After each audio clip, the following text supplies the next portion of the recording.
Aidha ndugu zangu, nichukue nafasi hii kueleza masikitiko yangu makubwa juu ya hawa wenzetu kuzuiliwa na mahakama kufanya shughuli za kisiasa ndani ya siku 14. Mimi leo nilikuwa naingia Mlele hapa. Nilitegemea leo niwe na wale ndugu zangu ndani ya wilaya hii ya Mlele, wao wakinadi sera na ilani ya chama chao, na mimi nikinadi mafanikio na ilani ya chama chetu, Chama cha Mapinduzi, kwa mwaka 25 2030. Lakini kwa bahati mbaya, migogoro waliokuwa nayo ndani mwao, kwa bahati mbaya misukosuko waliokuwa nayo ndani mwao,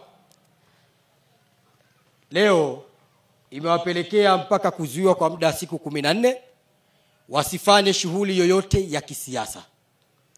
Hivyo nataka nikwambieni ndugu zangu wa Mlele, kwa sababu nawajua uwezo wao ni kusambaza chuki kwa Watanzania, na utambua uwezo wao ni kusambaza maneno ya uongo kwa Watanzania, na Mlele ni sehemu ya Tanzania. Sasa niliseme hili kwamba Chama cha Mapinduzi ama ujio wangu ndani ya wilaya hii ya Mlele hauhusiki kabisa na zuio la wao kutokufanya mkutano ndani ya wilaya yenu. CCM oye! Wenzetu wana migogoro yao ndani huko, wamepelekana mahakamani wao kwa wao kwa sababu wameshindwa kuzungumza. Sasa wewe mtu akiwa anashindwa kuelewana na kuzungumza wao kwa wao, wataweza kuzungumza na kuelewana na mtu ambaye anatoka nje ndani yao? Maana yake hawawezi.